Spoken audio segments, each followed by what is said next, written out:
And welcome to part 2 of our churchyard tour from St Margaret's Churchyard in Barking. And in this part we're going to be covering the graves of some really interesting people linked to Barking. And this impressive chest tomb is of John Benet Jr. Now, anyone that's been keeping their eye on the page with the memorials inside the church that I've put on, you'll remember the one of John Benet Sr. and Mary, his wife, and John Benet Jr. who's mentioned on that memorial. Just inside the Lady Chapel, on the wall there, is that impressive memorial. I will show it again as part of this segment, but this is John Benet Jr. and very impressively carved chest tomb. The inscription on top is pretty worn away, but over the years I've put a lot of the graves from this churchyard on findagrave.com, and this was one of the ones I did, I think, probably about 10 years ago now. So going on to my own thing, what I put on there, I can tell you what the inscription reads. It's "Here lieth interred ye body of Captain John Benet, late commander of HMS the Lennox, and who died on the 30th of January 1716, aged 46 years. Now, this man has turned out to be absolutely fascinating. A fairly humble position within the Navy, which doesn't explain the fact that he died in what in today's equivalent would be a millionaire. But I've looked into that, and this man, relatively young for the time, even then 46 wasn't a great age, he basically seems to have lived on both sides of the law, which explains a lot about his wealth. But I'll walk you around the tomb before we go into the history. And this on the side here is a carving of HMS the Lennox, the ship on which he last served or was commander of. The tomb's impressively carved with acanthus leaves and of course HMS the Lennox and the family's crest. Now, this man, he commissioned the monument to his parents and where he's mentioned himself on the inside of the church. And even back then, that and this one here was impressively expensive, which doesn't explain how a relatively humble commander in the Navy got that wealth, but I'll be able to tell you that. As I say, it's carved with their crest at the foot end, and this elaborate design here, which features what appears to be a face posed in the pose of a scream. So that's quite morbid, isn't it? But there we are. And here is their crest, which appears on foot and head end of this tomb.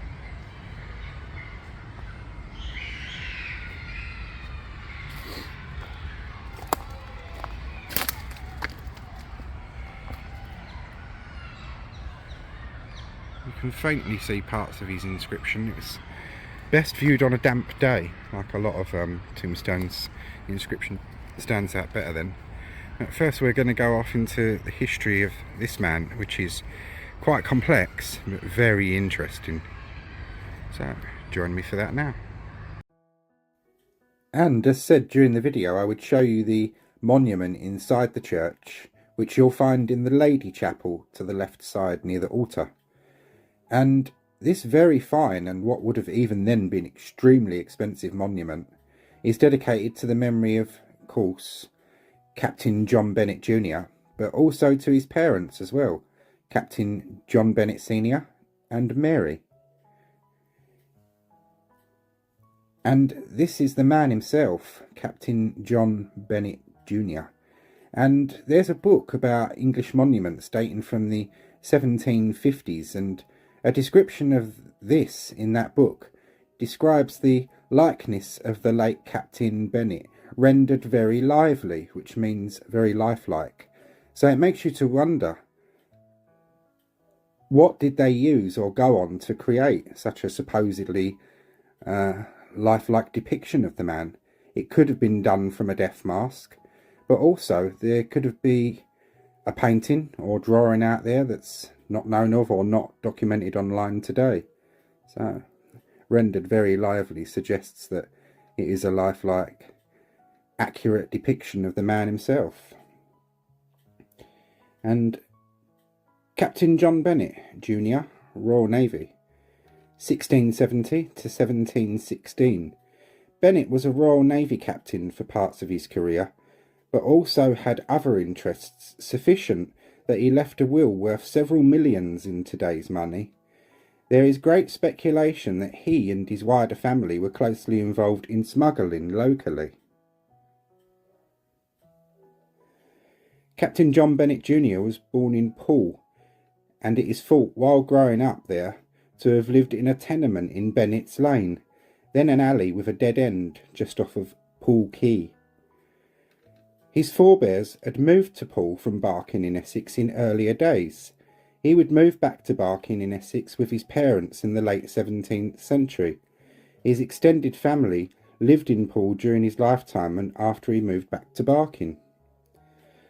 His own father, Captain John Benet Sr., was also a Royal Navy sea captain and lived from 1735 to 1707 in Poole. He was a sworn free burgess of Poole in 1688, and his brothers Richard and Robert were also burgesses there as well. In 1705, the younger John Benet, who we're talking about, was made an out burgess of Poole, by which time he was living back in Barking. And the Lennox, which is mentioned on his tombstone, you're going to see images of that now.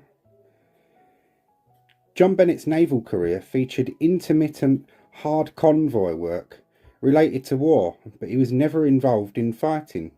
He became a captain in 1695 at the age of 25, which was quite young back then, and sailed to Virginia, Hamburg, Archangel in Russia, St. Helena, Cape Town, and the West Indies during his naval career. He seems not to have distinguished himself in the service, and most of his commissions were for less than a year. He was on 8 ships of ever-increasing size according to the National Maritime Museum, finishing his career with HMS Lennox, a 70-gun, 1,100-ton vessel that he captained from 1712 on a trip to St. Helena and the Cape. Naval work was intermittent at the time, and we think that this applied to his career.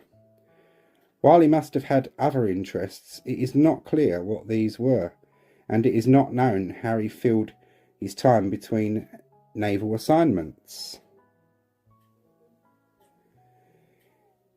Captain Benet became an extremely wealthy man during his lifetime, far wealthier than his modest navy career allowed. He left the equivalent, in today's terms, of several £1,000,000 to his beneficiaries, including charities for poor people in Poole and Barking, some of which is still evident today, and several items, such as his metal chest, the contents of which he swore his beneficiaries to secrecy about. The greater part of his bequest was left to his cousin in Poole, who, according to various historical accounts, was well known in local smuggling circles. A local historian in Barking has come up with a persuasive case for the potential source of Benet's wealth. In 1682, a report was produced by Thomas Culliford, a customs official who named and shamed merchants of Poole who were not paying duty. These merchants were clandestinely bringing foreign goods into the country, particularly brandy, without paying import duties. In other words, they were professional smugglers. Culliford went on to name several people engaged in this activity, some of whose surnames relate closely to those people who were beneficiaries in Captain John Benet Jr.'s will some decades later. And here is the burial entry for Captain John Benet Jr. He died on the 30th of January 1716 and was buried on the 6th of February 1716. And here is his will, which is quite a lengthy and in-depth document.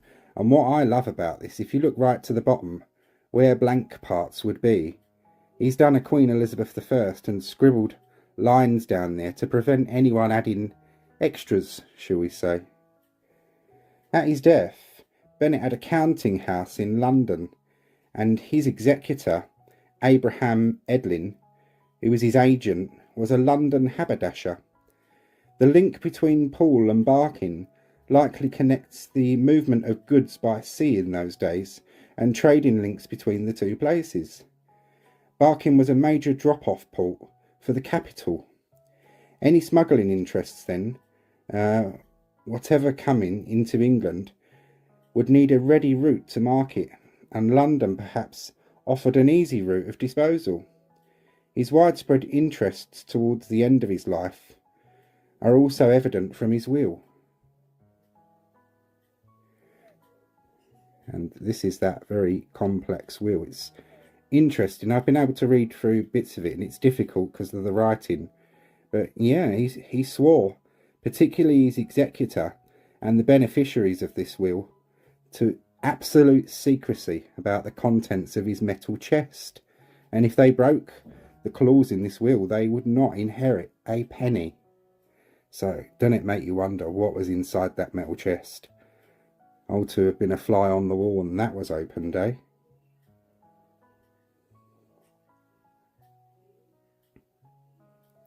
And this is the last page of his will.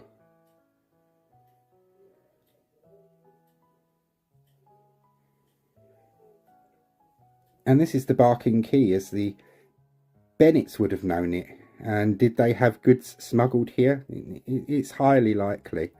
And if you look over towards the right, you can see the church tower of St Margaret's, where the Benets would be buried, his parents within the church in a vault, and himself outside in the churchyard. It's interesting to conjecture why he wasn't buried in the vault of his parents. Perhaps it wasn't built big enough, or perhaps he preferred to be outside.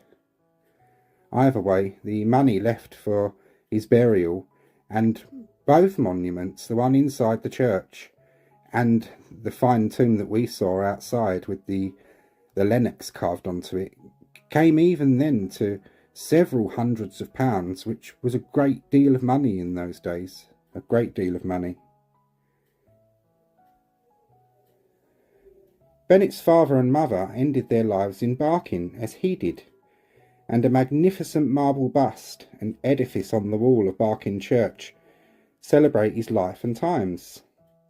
His life seems to have covered several different maritime experiences of the day, some on the right side of the law, as parts of the Royal Navy, but the suspicion remains that perhaps he also saw service on the wrong side of the law. Could his close proximity to smuggling in Dorset perhaps explain what he got up to in his spare time and in between those naval voyages? And that is the life and the interesting story of Captain John Benet Jr., who, because of his career, was far richer than that career should have allowed. So that money came from somewhere. But he left the poor of Poole and Barking pretty well off, so good luck to the man, I say. And let's get back on with our tour, so you'll join me back in the churchyard.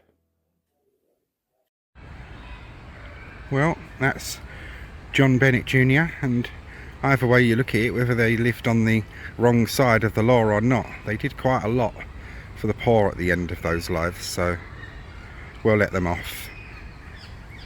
And from his tomb we go to the next one, also very interesting, and also with strong links to charitable causes. Now,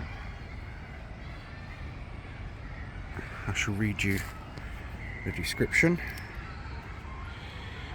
As you enter beneath the curfew tower, you'll notice the white painted tomb of Thomas Nepton and his wife Anne.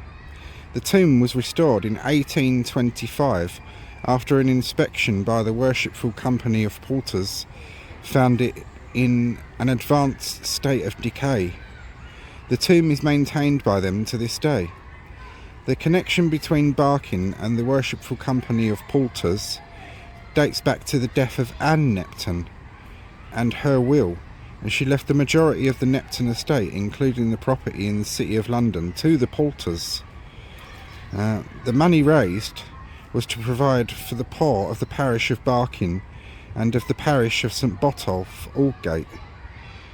The tradition of giving alms to the elderly poor of Barking by the Porters continues to this day, and it is the second longest continuous charitable distribution, second only to the monarch's distribution of Maunday money on Maunday Thursday.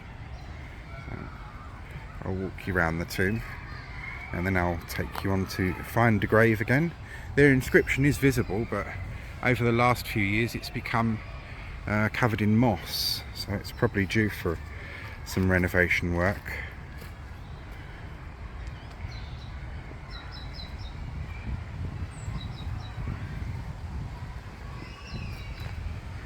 Bear with me while I get my description. And the inscription on the top of the tomb reads, "Beneath this tomb are deposited the remains of Mr. Thomas Nepton, formerly of this parish, who departed this life on the 26th day of September 1724, in the 49th year of his age. Also of Mrs. Anne Nepton, wife of the above, who departed this life on the 2nd day of May 1730, in the 64th year of her age." And notice there that there's a 9-year age gap between Thomas and Anne. She was 9 years older than her husband. This stone was erected and beautified in the year 1827 by an order of the Court of Assistants of the Worshipful Company of Porters, London, made on the 31st day of March in the same year, of which the company above named, Thomas and Anne Nepton, gave and devised considerable estates in trust for charitable purposes. So that's what the inscription on their tombstone reads. And we'll go into a little bit of their history, burial entries, and Thomas Nepton's will, which in itself, like his wife's will, left considerable wealth for charitable causes. So we'll go into that now, shall we? My research into Thomas and Anne Nepton's turned out to be bloody interesting, but in the case of Anne Nepton it's thrown up a slightly frustrating and interesting scenario, but we'll get on to her in a minute. Thomas Nepton, totally easy to research and found everything I wanted. And on that note, this is the burial register from St Margaret's Church in Barking, 1724. And if we scroll down to the bottom, you'll see in October the burial entry for Thomas Nepton, and we know from his stone that he died on the 26th of September 1724, and we know from this burial entry from the register that he was buried on the 1st of October 1724. Thomas Nepton's will, which is quite a lengthy and complex document, interesting though, so I'll break it down for you. To his dear and loving wife Anne, he left a yearly annuity of £40 a year, which doesn't seem a lot to us nowadays, but £40 a year in 1724 converted in today's currency is many thousands of pounds. And that was to be paid to her from the yearly rents of his properties and tenements in the parish of St Botolph's without Bishopsgate. He left money to his nieces and nephews. They don't appear to have had any children that survived into adulthood, Thomas and Anne Nepton. To 2 separate charity schools, one in the parish of St Botolph's without Bishopsgate and the other in the parish of St Andrew's, Holborn, both places in which the Neptons lived throughout the course of their married life.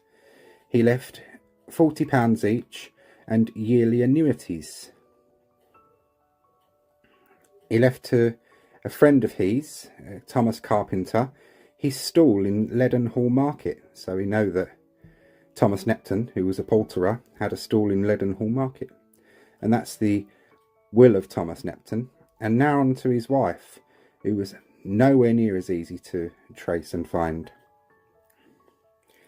We know from the stone on top of that fine box monument, box tomb in the churchyard of St Margaret's, that Anne Nepton died on the 2nd of May 1730, and she's buried with her husband.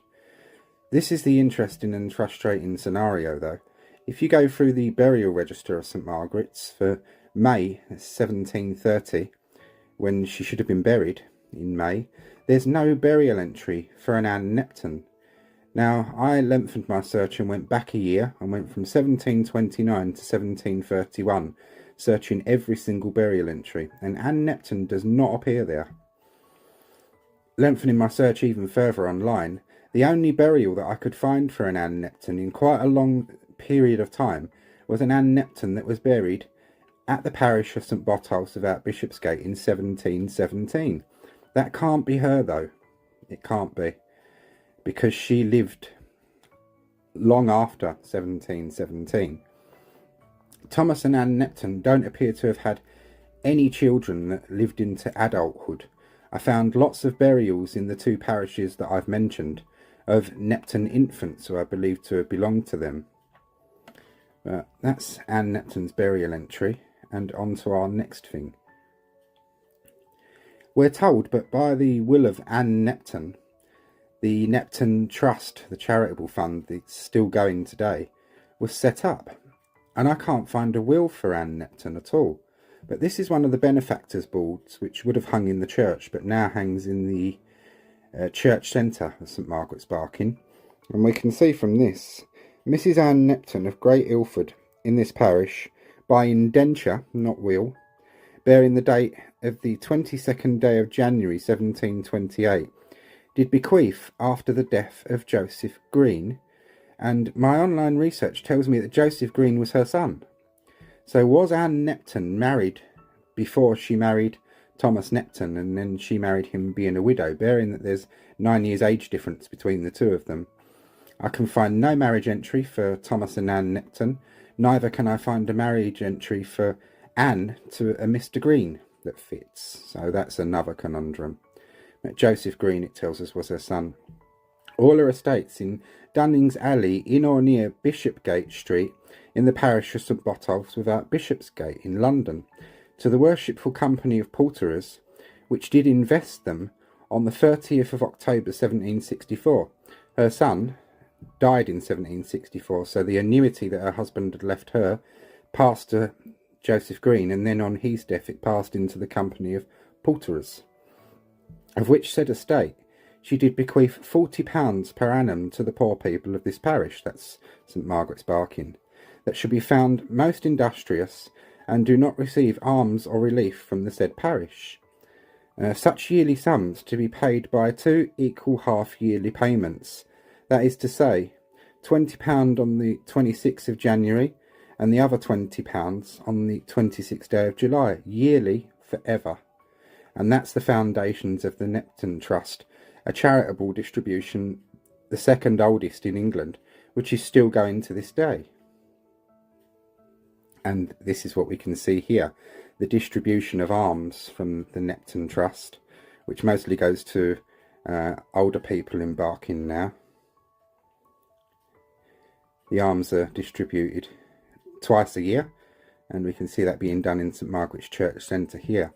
After that's done, the people who get the alms and an appropriate member of the clergy and the members of the Worshipful Company of Poulterers make their way out into the churchyard to the Nepton tomb, where the master of the Royal Poulterers Company lays a wreath on the tomb of Thomas and Anne Nepton, which tomb is still maintained by that Worshipful Company today. And it's lovely that the second oldest charitable distribution is still going on.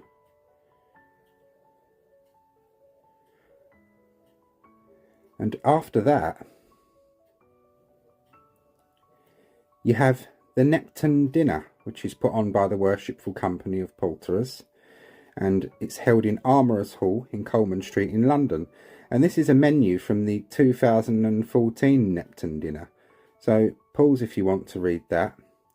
But as I said, very interesting research, easy with Thomas Nepton, but with Anne Nepton it's thrown up quite a few conundrums.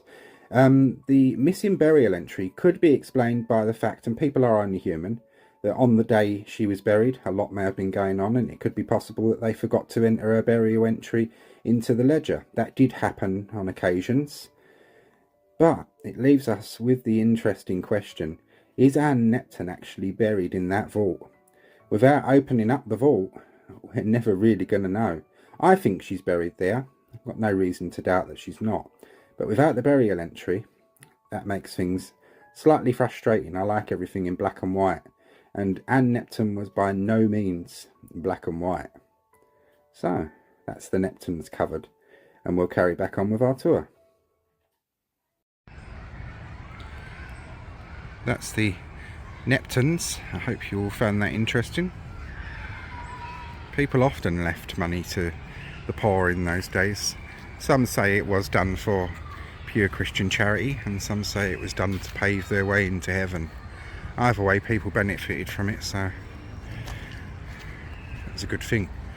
And to take you to our next grave, which is another really interesting one. Sadly, its inscription has long since worn away, but because of who the man was, I can tell you quite a bit about it. And if you notice, you can just make out the words Fairlop, so bear that in mind. And this is the grave of Daniel Day, 1682 to 1767. Daniel Day was the founder of the Fairlop Fair, in Fairlop at the time being within the boundary of the parish of Barking. He was buried in a coffin made from a bough which fell from the Fairlop oak. The Fairlop oak features heavily in the story of the Fairlop Fair, and there's quite a bit of extensive history to this one as well.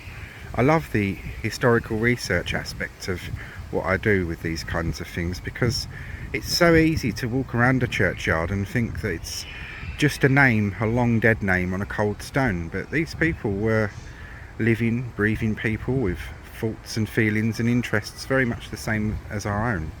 And Daniel Day is an interesting character, so we're going to go into history of him and Fairlop Fair and the Fairlop Oak itself. So you'll join me for that now. And here we are, Daniel Day, the man himself. Daniel Day, the founder of Fairlop Fair, was born in 1683 in the parish of St Mary Overy in Southwark. The church of St Mary Overy in Southwark is now Southwark Cathedral, where his father was a brewer. For many years, Daniel Day was engaged in the trade of an engine pump and block maker in the parish of St John, Wapping. Possessing a small estate near Fairlop Oak in Hainault Forest, he used to repair thither on the first Friday in every July in order to receive his rents.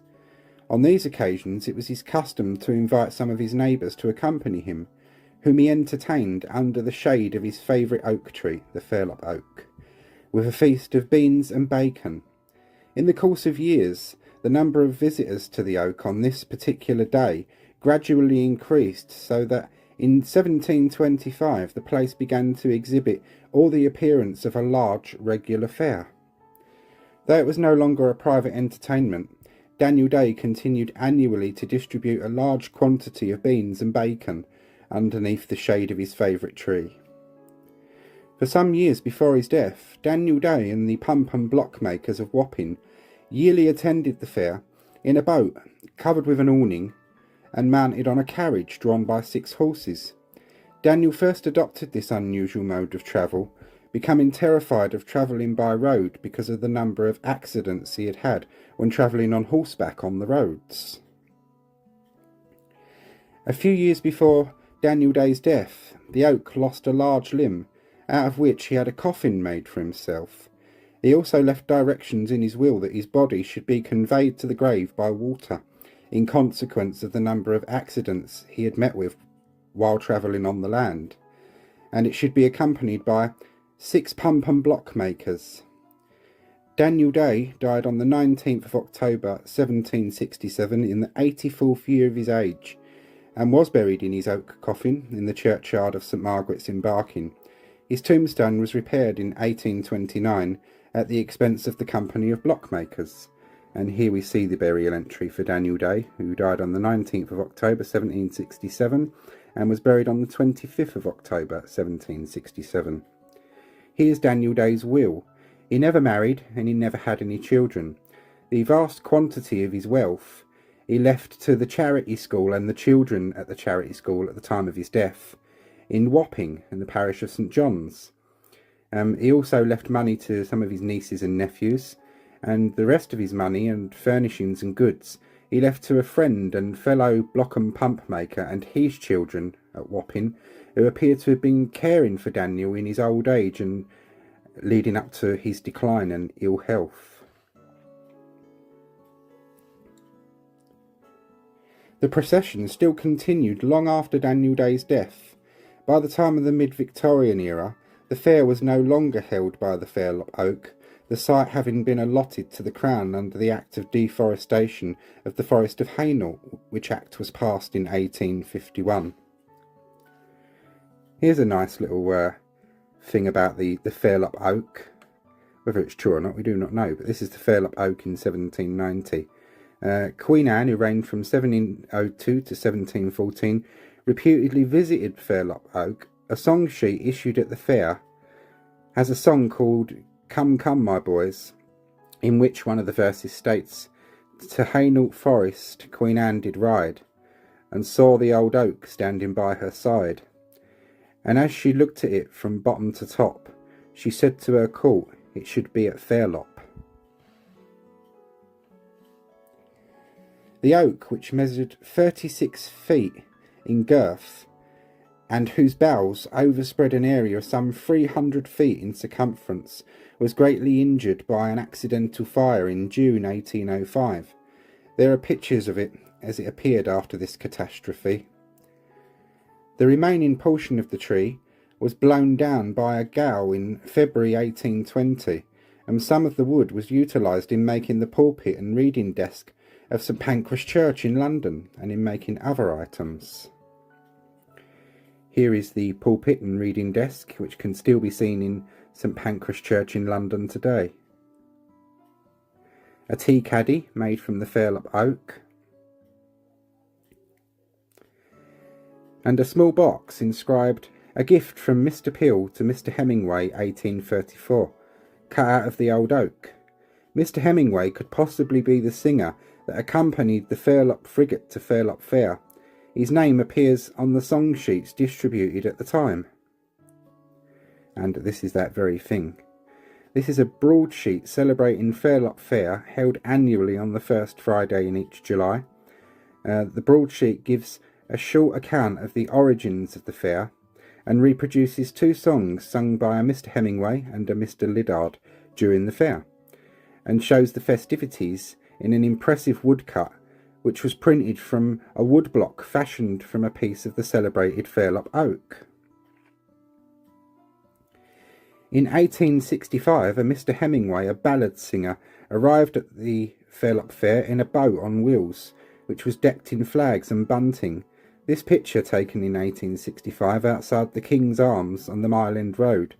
The song sheets were handed out with songs of the fair, and it is thought that the man in the light coat and hat seated in the centre of the boat is Mr Hemingway.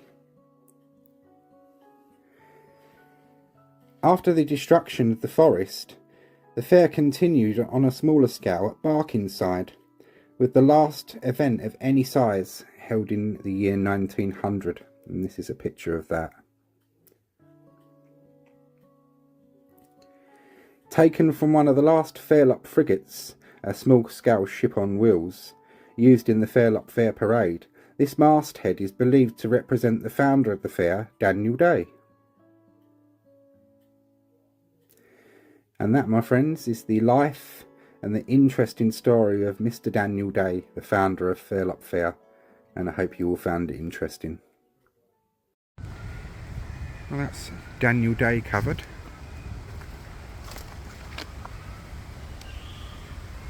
And as I say, you can just make out the words Fairlop. tombstone. So, I hope you all found this segment interesting, and you'll be joining me for part 3 in the next video.